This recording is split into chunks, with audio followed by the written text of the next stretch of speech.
Hey there, my name is Brent McCullough, and I'm going to be presenting on Microsoft Corporation. This is my SWOT analysis. So to get started, a little bit of a background about Microsoft.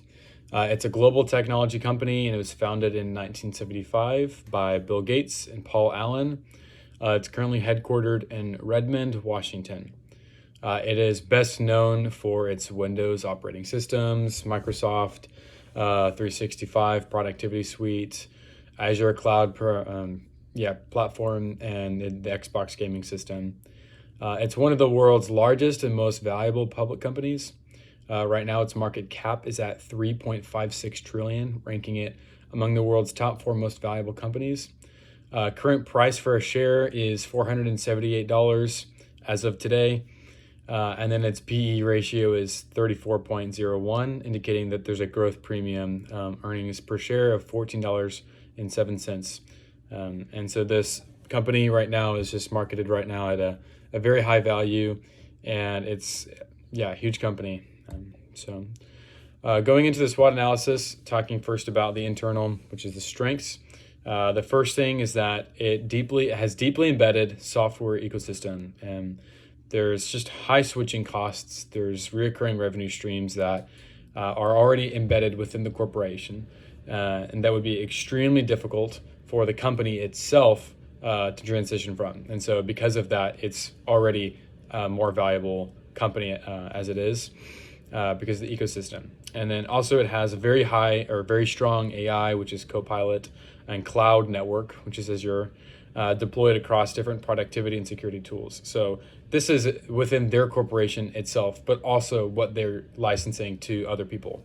And then thirdly, it's a highly diversified, high margin revenue stream as a company. They have softwares, they have clouds, they have gaming platforms, they have social platforms. And so they have different tools, different things that they're using right now that are bringing in very high end revenue. And so there's not just one pool that they're really dependent on. Fourth, there's the internal and corporate enterprise with strong entrepreneurial and promotion opportunities within the corporation.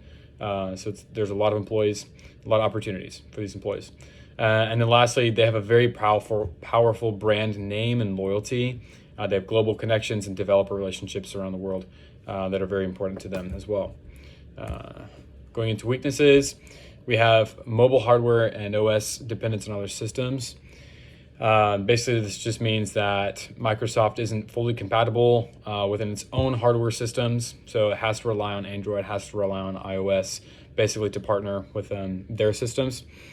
And then there's a perception of big data practices and market power just within big tech companies itself. But because of Microsoft being one of the largest companies in the world, there's kind of already perception about data usage and practices. And so there's kind of a stigma around that as a weakness.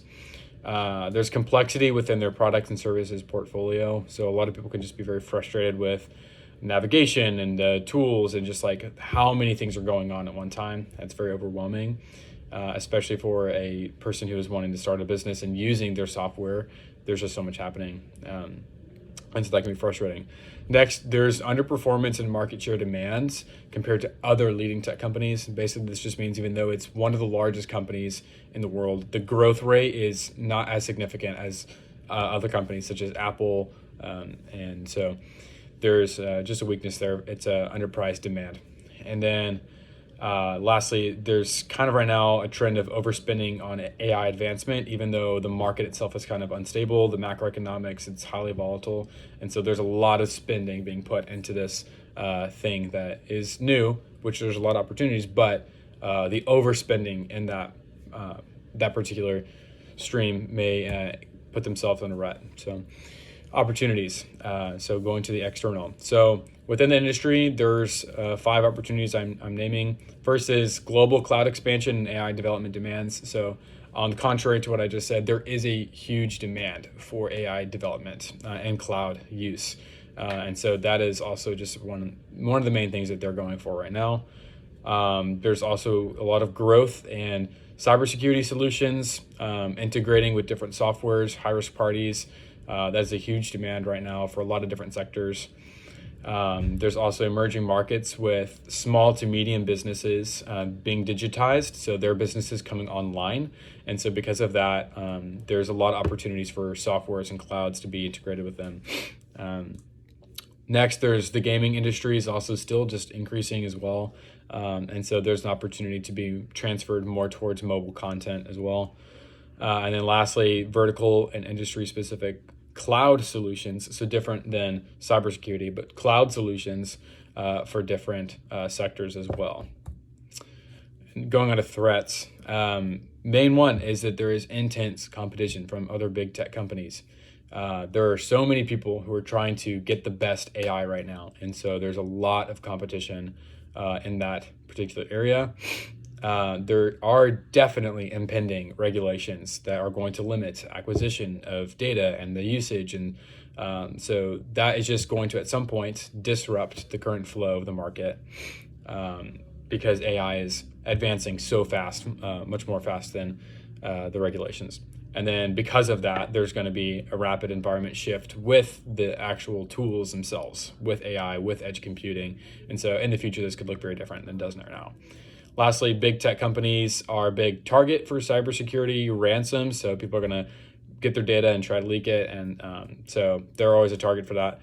And then lastly is geopolitical tensions and outsourcing scarcity. So a lot of development happens outside of the US. And so geopolitical tensions can always limit developer and other resources. So this is my overall SWOT. And then going into investors and board of directors, my recommendations for my investors, look at the long-term exposure to cloud and AI. I would say that Microsoft is one of the leading developers and platforms for this particular stream. So I would look at this and say, this is probably something to get in on. Next, I would look at the value rather than the growth rate. Right now, don't compare it to other companies. I would say that the cap reg is going to continue to remain where it's at probably and grow a little bit.